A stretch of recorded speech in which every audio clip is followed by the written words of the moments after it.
Réunis hier sous la présidence du président de la République, Issoufou Mahamadou, président du Conseil des ministres. Les conclusions dans ce journal.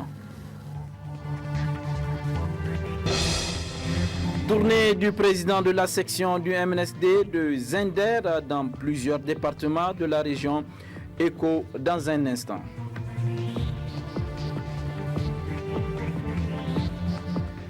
Mesdames et messieurs, bonsoir et bienvenue sur cette information.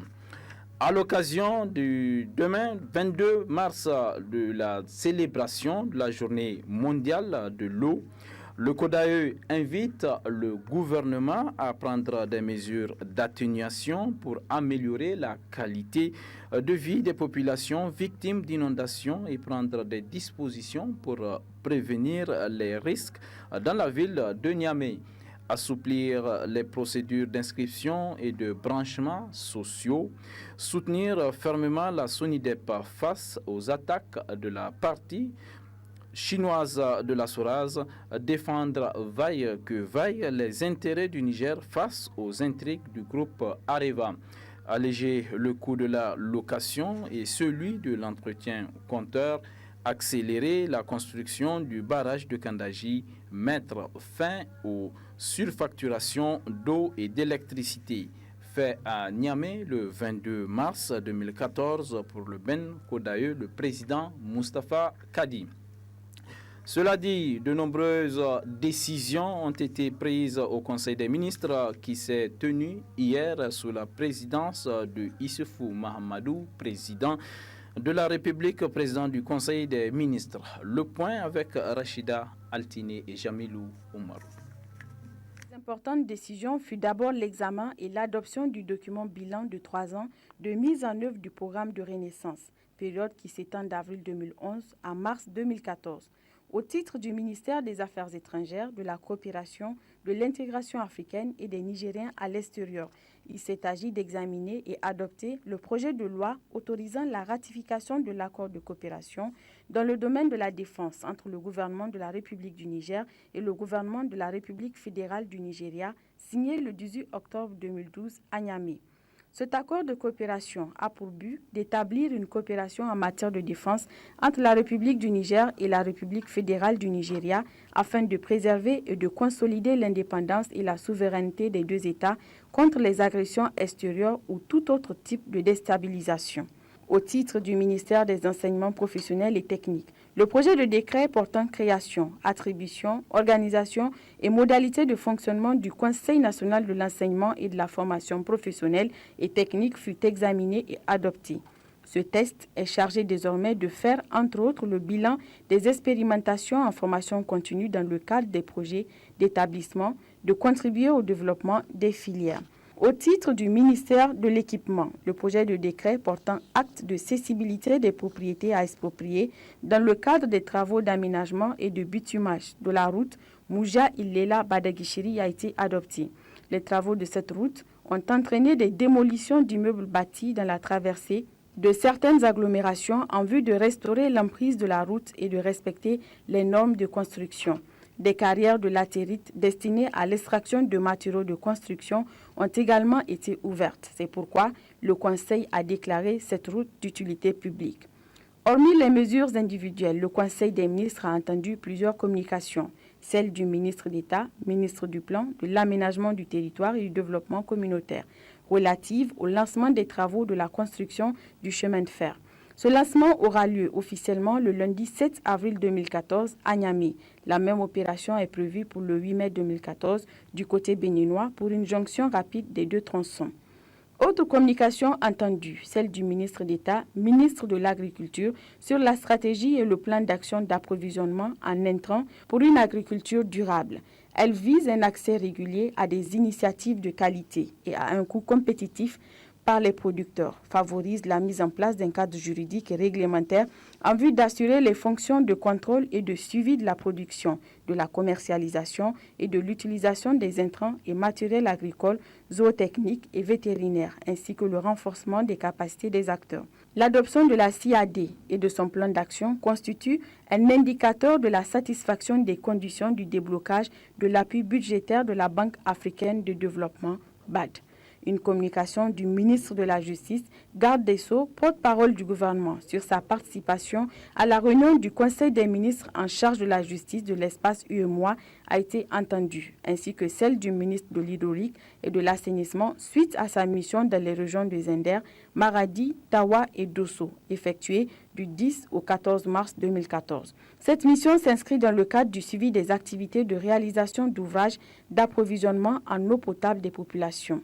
Cette mission s'est focalisée sur l'approvisionnement en eau potable des populations vivant dans les capitales régionales ainsi que les centres secondaires et tertiaires concédés à la Société de patrimoine des eaux du Niger et gérés par la Société d'exploitation des eaux du Niger.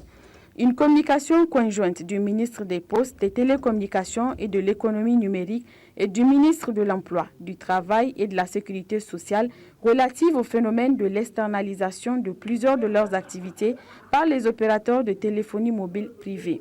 Suite à cette communication, le Conseil des ministres a instruit les ministres concernés et l'ARTP à prendre les mesures qui s'imposent afin que la sérénité prévale dans ce secteur. Autre communication, celle du ministre de la Jeunesse et des Sports sur le déroulement de la 35e édition du Sabre national à Difa. Le ministre a informé le Conseil des ministres sur la parfaite organisation et la sérénité qui ont prévalu tout au long de cette importante manifestation. Aussi, le gouvernement félicite l'ensemble des acteurs ayant contribué à la réussite totale de cet important événement d'envergure nationale. Telle est la quintessence du Conseil des ministres tenu hier. Je le disais dans les titres, le président de la section MNSD Nassara de la région de Zender a initié une tournée dans plusieurs départements de la région. Partout où il est passé, des déclarations de soutien au président de la République ont été rendues publiques. Compte rendu Moussa Adam Garba et Maman Bachir. Cette tournée de M. Alma Oumarou l'a successivement conduit à Kanché, Magaria, Gouré, Méria et Tano. Partout où il a passé, c'est la joie et l'allégresse des militants qui l'accueillent. En effet, force est de constater que les militants du MNSD Nassara sont toujours fidèles à Alma Oumarou, président de la section des Zender. En témoigne la qualité de l'accueil et la mobilisation des militants. À Gouré comme à Myria, des déclarations ont été rendues publiques. Nous, militantes, militants et sympathisants du parti MNSD Nassara de la coordination départementale de Gouré, réitérons nos soutiens ci-après. 1. La coordination départementale de Gouré réitère avec force son soutien ferme à la décision du Bureau politique national en date du 25 juillet 2013 relative à la participation du MNSD Nassara au gouvernement de large ouverture adopté à l'unanimité. La coordination départementale de Gouré réitère avec force à travers le président de la section des Zender, M. Alma Oumarou, son soutien ferme et indéfectible au président de la République, son Excellence El Hadji Issoufou Mahamadou, pour les actions entreprises dans le cadre du développement durable de notre pays. 3.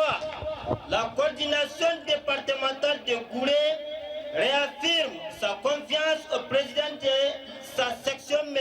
Alma Oumarou, pour la gestion dynamique de celle-ci. La coordination départementale de Gouré réitère sa confiance à M. Senu Oumarou. Après ces étapes, Alma Oumarou a fait le point de cette tournée. Nous venons, comme vous venez de dire, de rentrer de Tanout, où désormais nous avons deux départements, Tanout et Belbéji. À ce niveau, l'accueil était des plus enthousiastes. L'accueil était chaleureux, était magnifique, était comme au niveau de toutes les étapes, au-delà de tout ce qu'on peut imaginer. De mémoire de militants, il y a longtemps qu'un tel rassemblement n'ait eu lieu à Tanout. C'est dire qu'en dépit de ceux qui sont évertués des mois durant à nous vilipender, à nous calomnier, que les militantes et les militants, au niveau de toutes les coordinations, sont tout à fait au point, sont tout à fait en harmonie avec la ligne adoptée par le Bureau politique national le 25 juillet 2013. Cette ligne qui a été arrêtée suite à l'appel lancé par le président de la République, son Excellence M. Issoufou Mamadou, pour un gouvernement d'union nationale. Nous avons expliqué, comme nous l'avons fait sur les autres étapes, le sens du gouvernement d'union nationale voulu par le président Issoufou Mamadou. Comme nous l'avons dit, je crois que c'est l'occasion de le dire en français, jamais il n'est passé à la tête du président de la République de faire un parti unique. Je pense que vouloir faire un parti unique, ce serait une régression terrible. Et le PNDS Taraya était parmi les premiers partis qui ont combattu les partis uniques. Cette tournée nous laisse affirmer, sans risque de se tromper, que les militants du MNSD Nassara restent profondément attachés aux valeurs du MNSD Nassara, plus particulièrement aux valeurs forgées par Alma Oumarou, président de la section MNSD de Zender. Clôture hier après-midi des travaux de la première audience publique initiée par le CSC afin de valider les projets de cahier de charges des télévisions et radios privées, communautaires et associatives. À l'issue des travaux, plusieurs recommandations ont été formulées. Le point avec Seyni Mekido Jibril et Ibrahim Ide.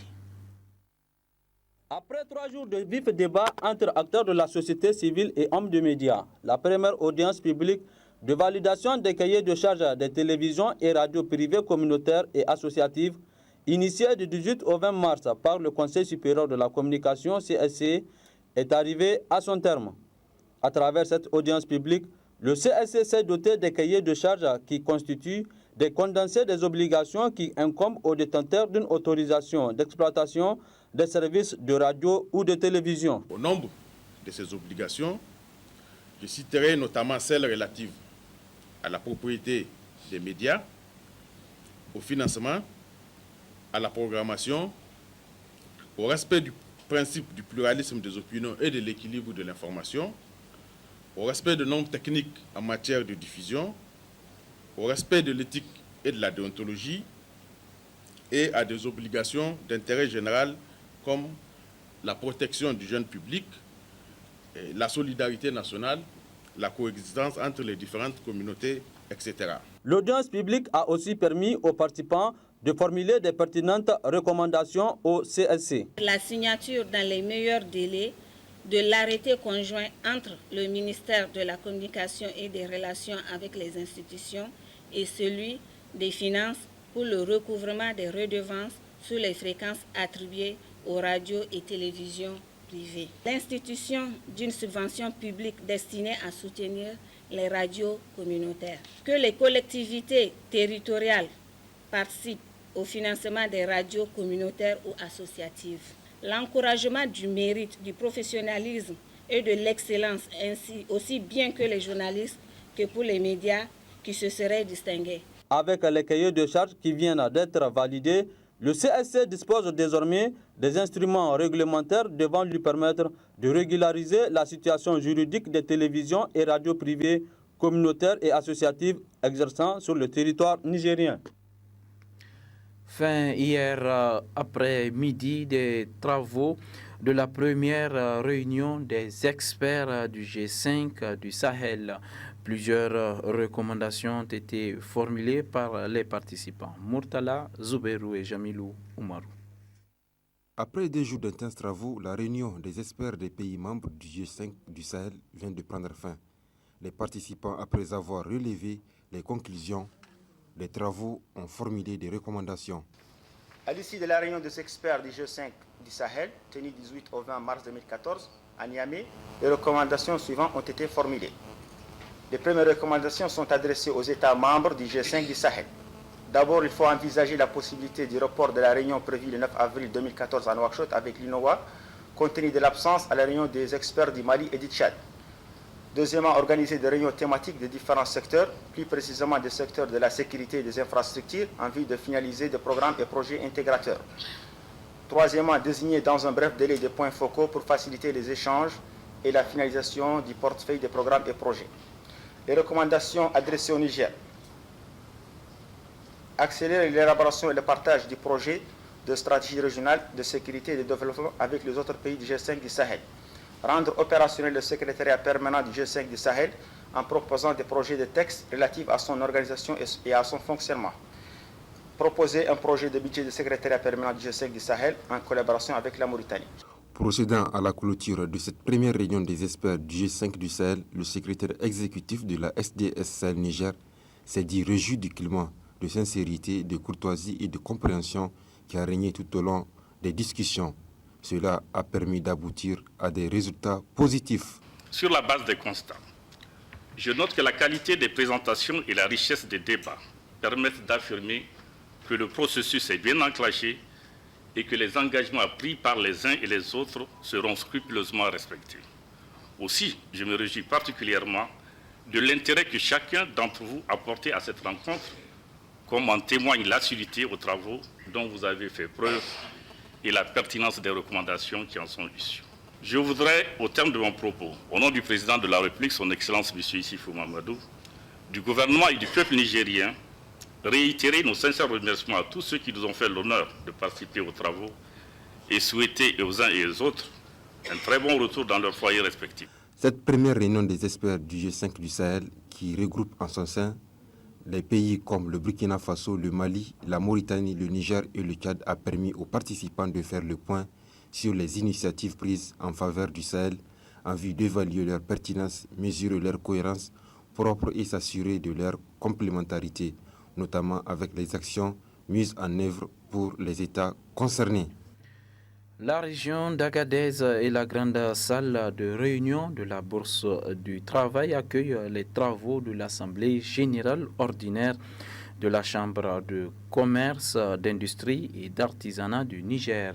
Compte rendu Ramédé Alassane. L'ensemble des acteurs qui animent le secteur du commerce, de l'industrie et de l'artisanat du Niger réunis en Assemblée générale ordinaire à Agadez en vue du renouvellement du Bureau national.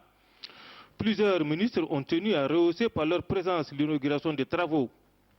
Nous citerons la ministre du Tourisme et de l'Artisanat, Mme Awa Abdoubaré, la ministre déléguée chargée du développement industriel, Mme Kafa Rakia Christelle Jakou, et enfin, du ministre de tutelle chargé du commerce et de la promotion du secteur privé, M. Alma Oumarou.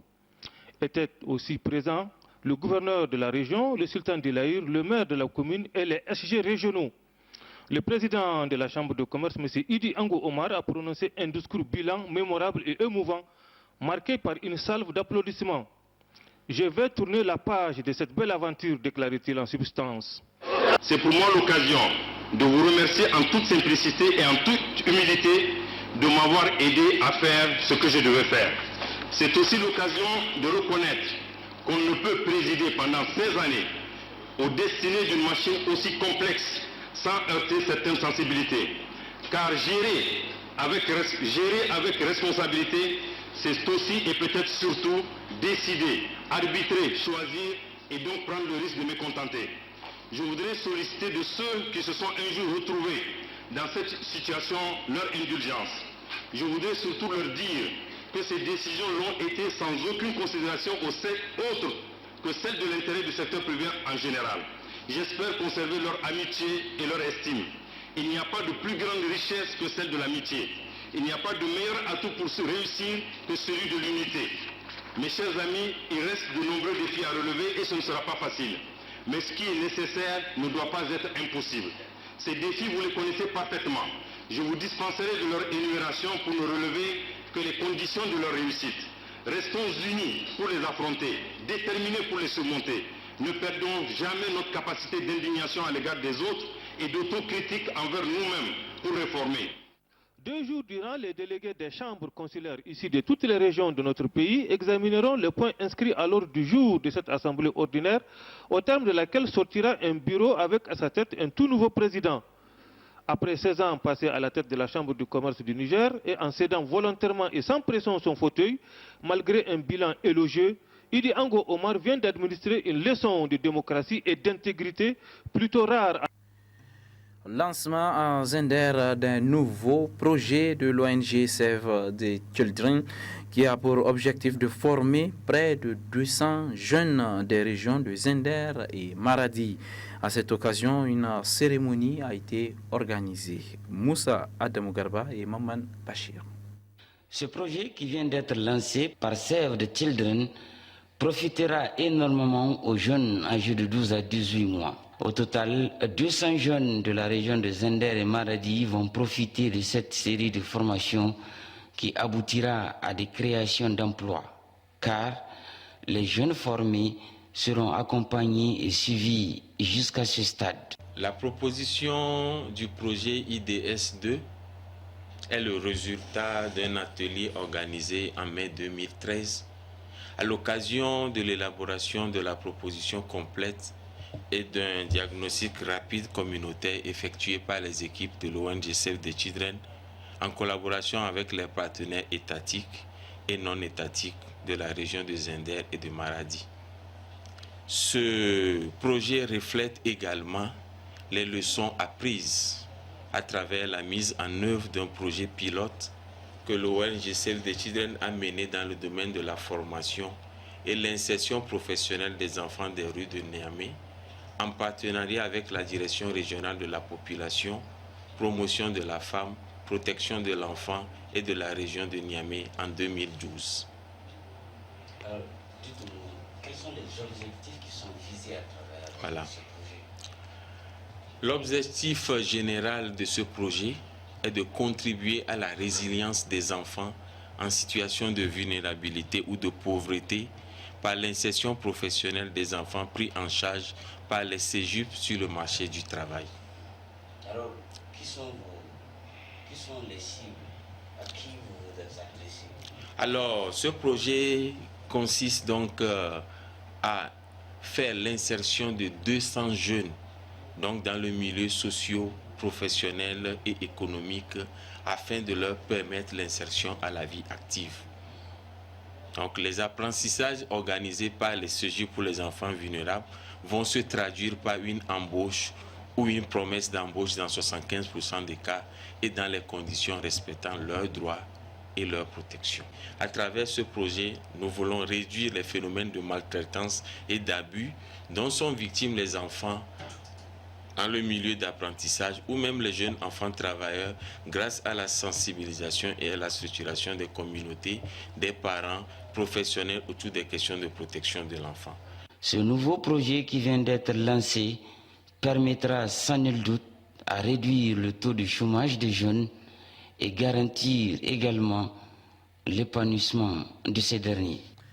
La société nigérienne de télécommunications Sonitel a procédé hier à l'inauguration de sa toute nouvelle agence située au quartier Kwarakano de Niamey. Une double cérémonie qui marque également la célébration du 17e anniversaire de la dite société. Moudi Moussa.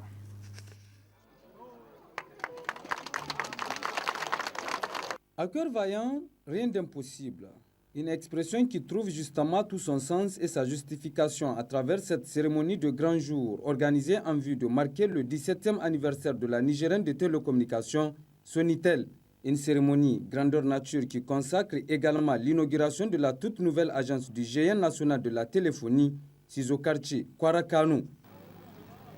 Cette commémoration intervient dans un contexte où l'opérateur historique s'apprête aussi à boucler ses 2 ans d'existence en tant qu'entreprise nationalisée. De ce fait, nous nous trouvons plus que jamais placés devant une responsabilité historique majeure et un impératif de réussite, dans un environnement caractérisé par de bien des défis et des enjeux importants qui se rapportent à l'objet de l'entreprise entre nos mains, à ses missions et à ses objectifs. Sous ces rapports, la Sonitel vaut son pesant d'or aux yeux des citoyens nigériens qui nous observent, du monde des affaires qui nous jauge et de l'État du Niger qui nous contrôle. Nous nous attelons désormais à élargir notre couverture commerciale en zone d'ombre qui persiste à travers l'étendue des grands centres urbains et les agglomérations où nos offres sont les plus recherchées. Il en découle en toute logique l'option de l'entreprise d'être à proximité du client. À cet effet, nous marquons dès aujourd'hui notre engagement à accompagner la croissance démocratique et le développement de nos villes par un déploiement significatif de notre infrastructure réseau. Cette cérémonie hautement symbolique a été placée sous la présidence du ministre en charge des postes de télécommunications et de l'économie numérique, Abdoumani, qui est par ailleurs revenu sur l'importance de cette nouvelle approche de la Sonitel qui vise l'amélioration de la qualité de ses prestations. Aujourd'hui, nous sommes en train de célébrer le 17e anniversaire d'une société nationale dont les capitaux sont retenus à 100% par l'État du Niger. Les impacts de cette nationalisation, qu'est-ce qui a été fait depuis cette nationalisation? Depuis cette nationalisation, vous avez constaté que la Sonitel fait partie des 2 premières sociétés qui comptent aujourd'hui dans le PIB national. C'est une société qui avait tellement de la peine à l'époque pour payer son salaire. Aujourd'hui, c'est un triste souvenir. Les choses se sont très bien améliorées. La Sonitel est dans une phase d'investissement des infrastructures large bande de télécommunications, notamment la fibre optique, avec plus de 77 milliards d'investissements. Et la Sonitel aussi, c'est une société qui a un personnel très compétent. De 92 à aujourd'hui, quelle que soit la complexité de la technologie qu'il faut déployer, la Sonitel n'a jamais fait appel à une compétence extérieure. Aucun blanc n'intervient dans la technologie de la Sonitel. C'est les mêmes Nigériens qui sont là depuis des années. C'est eux qui déploient la technologie, c'est eux qui la maintiennent, c'est eux qui la commercialisent. Ils ont tout simplement besoin d'un encadrement managérial. Mais sinon, techniquement, ils sont extrêmement bons. Le ministre des Postes, des Télécommunications et de l'Économie numérique a, en marge de cette cérémonie, eu droit à une visite guidée des locaux de la toute nouvelle agence Sonitel du quartier Kwarakano, une agence qui entend ainsi contribuer à l'atteinte de nobles objectifs mis en avant par la dite société. Conférence de presse co-animée hier après-midi au gouvernorat de Niamey par le gouverneur de la région de Niamey et le président du conseil de ville. Au cours de celle-ci, ils ont félicité tous les lutteurs de la région de Niamey. Par ailleurs, ils les ont appelés à redoubler plus d'efforts pour préparer davantage l'édition prochaine. Compte rendu Taïrou Amadou. Célébrer la grande victoire du lutteur de la région du Niamey, Yacouba Adamou, détenteur du sabre de la 35e édition du championnat national de lutte traditionnelle, honorer les engagements pris par les autorités de la région pour récompenser les lutteurs et éventuellement préparer la 36e édition du championnat national de lutte traditionnelle, tels sont entre autres les objectifs de cette conférence de presse initiée par le gouverneur de la région du Niamey et le président du conseil de ville de Niamey en collaboration avec la fédération de lutte traditionnelle. Nos vaillants lutteurs de Niamey, nous leur disons tout simplement merci. Merci pour avoir honoré notre région avec ce sabre tant attendu depuis plus d'une dizaine d'années.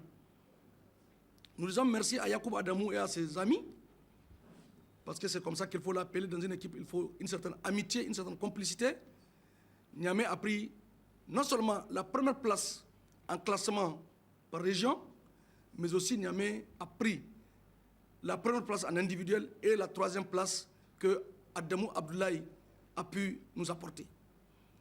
Il y a eu le lutteur Sabo également qui n'a pas démérité, parce que étant au 2e tour des combats, ça veut dire que l'écurie de Niamey cette année est une écurie très forte, que nous nous engageons à entretenir avec tous les efforts possibles pour que ces combattants-là puissent être en forme pour les années à venir. Abordant dans le même sens, le gouverneur de la région de Niamey a félicité les autorités de la 7e République pour leur pleine implication dans l'organisation de ce championnat. Ceci nous permet de rendre un hommage mérité. Premièrement, au premier responsable de notre pays, le chef de l'État, El Hadji Issoufou Mahamadou, qui a cru à la lutte et qui a fait tout le nécessaire pour que cette lutte puisse se tenir et dans les conditions les meilleures. Nous allons remercier également le Premier ministre, chef du gouvernement, Brigitte Raffini, qui a fait le déplacement de Difa avec une très forte délégation pour venir soutenir les lutteurs, pour venir soutenir la lutte traditionnelle, pour soutenir le sabre national. Nous allons remercier ou féliciter le ministre de la Jeunesse avec ses techniciens qui ont su mettre au point le nouveau code qui a permis la tenue de cette compétition dans la paix et la sérénité. Pour sanctionner cette rencontre, plusieurs prix ont été décernés aux lutteurs, notamment une enveloppe de 2 millions de francs CFA aux champions, un billet d'avion pour le pèlerinage à la Mecque, des parcelles offertes par le président du conseil de ville de Niamey. D'autres prix ont également été décernés aux autres lutteurs, plus une enveloppe de 500 000 francs CFA aux encadreurs. Lancement hier après-midi au Grand Hôtel de Niamey des activités de la compagnie d'assurance Mutual Benefit Assurance Niger, une compagnie qui compte offrir des services dans le domaine de l'assurance aux Nigériens. Compte rendu Halimatou Abdou et Issa Hassan.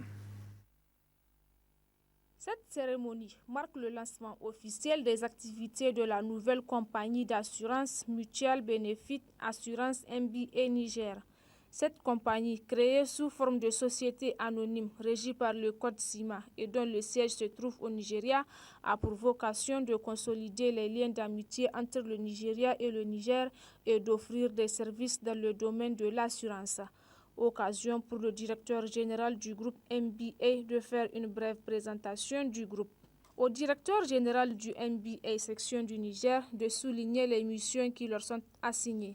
Notre métier est d'apporter aux personnes et aux entreprises la sécurisation et la confiance dont elles ont besoin pour mener sereinement et en toute responsabilité leurs activités et leurs projets. MBA Niger entend assumer cette mission sous le signe de l'excellence, tant dans la compréhension des besoins de chaque client que dans la compétitivité de nos offres et la qualité des services fournis. Nos actions s'inscrivent dans le respect des règles prescrites et dans la durée, car nous voulons asseoir une compagnie d'assurance financièrement solide et professionnellement reconnue. Procédant au lancement des activités du groupe, le ministre des Finances, Gilles Baillet, a expliqué le contexte dans lequel se situe ce partenariat qui vient une fois de plus renforcer les liens économiques entre nos deux pays. Fruit d'un partenariat sud-sud, cette compagnie s'inscrit dans un contexte d'intégration régionale poussée et multiforme. Elle est aussi une illustration de la confiance de plus en plus grande que les investisseurs étrangers marquent à l'endroit de notre pays et de ses perspectives économiques. Quoique, ce que nous cherchons depuis longtemps, qui est l'intégration des économies des deux pays, au-delà de l'intégration des économies de la CEDEAO, je pense doivent commencer par l'intégration de la production et notamment par la production de services, ce que nous sommes en train de lancer aujourd'hui. Le Niger de la Renaissance donc se caractérise par des perspectives économiques prometteuses, l'amélioration continue du climat des affaires, la bonne gouvernance et l'engagement résolu du gouvernement à faire du Niger un pays émergent.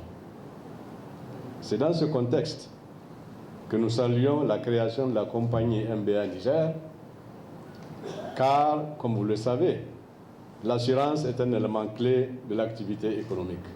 Un dîner offert par le directeur général du groupe MBA aux invités a mis fin à cette cérémonie. Cérémonie officielle d'intronisation du chef de canton de Chéti-Marie dans le département de Difa. C'était le lundi dernier en présence du Premier ministre, chef de gouvernement et plusieurs autres invités de marque, Damana Abdoulaye et Sambo Zamou.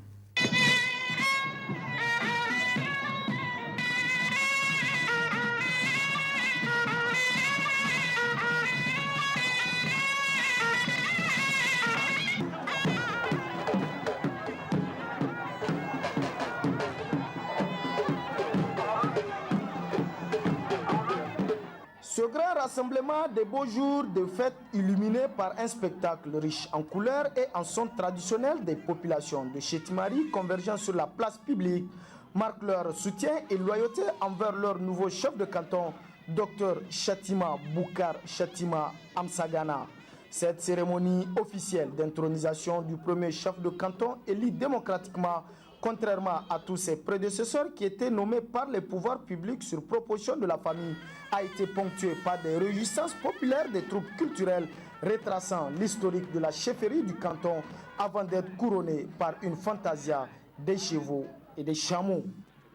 Jamais de mémoire d'homme, Chettimari n'a connu une telle assemblée de hauts cadres, des ministres, des députés, des chefs traditionnels de toutes les contrées du Niger sont réunis à Chettimari pour cette cérémonie exceptionnelle. C'est un événement hors de commun dans la vie d'un chef de canton. Et peu nombreux ceux qui vivent semblables circonstances au cours de leur règne. Monsieur le gouverneur, mesdames et messieurs, je ressens une certaine fierté d'avoir un de canton, un cadre de haut niveau qui, à mon humble avis, soucieux du développement harmonieux de notre jeune commune. Pour illustrer mes propos, j'ai encore en mémoire, en 2004, à l'installation de la commune, il a offert gratuitement un ordinateur, une imprimante, un local comme siège et tout un lot de fournitures de bureaux à la mairie. Situé à l'extrême ouest du département de Difa, avec une population estimée à 100 000 habitants, constitué de Kanouri en majorité de Peuls, de Toubou et Arabes, le canton de Chettimari compte actuellement 154 villages et hameaux.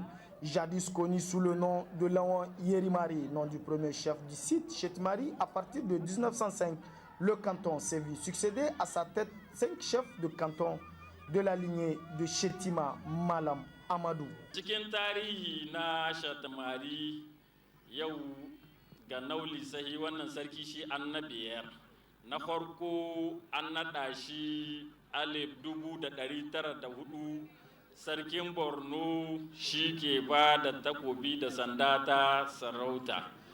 Wannan sarkin na biyar shi ne a sarki na farko wanda a zaɓaɓɓe. Muna tunani da an zaɓe shi da ƙuri'a 78 cikin 200. Kenan cikakken sarki ne yardadde ga kowa da kowa nan cikin Chettimari.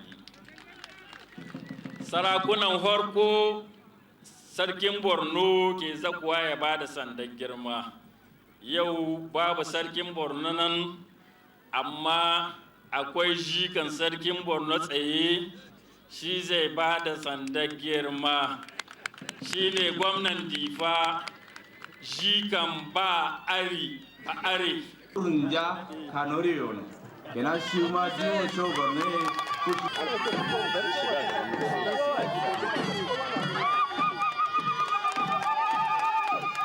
Après la remise du sabre et du bâton du commandement par le gouverneur de la région de Difa, s'en est suivi la nomination des notables à la cour. Âgé de 58 ans, l'honorable Chettima Boukar Chettima Amsagana est titulaire d'un doctorat d'État en médecine de l'université Abdou Moumouni Diofo de Niamey et d'un master en santé publique de l'université Tulane de la Nouvelle-Orléans, Louisiana, des États-Unis d'Amérique. Il est actuellement expert et consultant international en amélioration de la qualité de soins de santé. Chef de canton, l'on est de l'arrière-grand-père à l'arrière-petit-fils. Dr Shatima préside depuis octobre 2011 aux destinées du canton de Chettimari.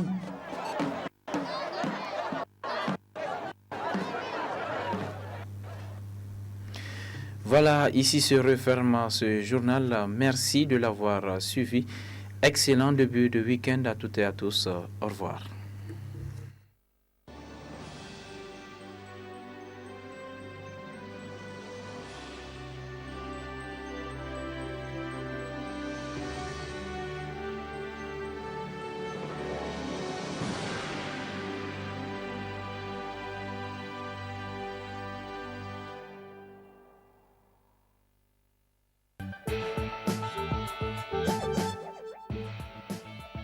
cette grande édition d'information.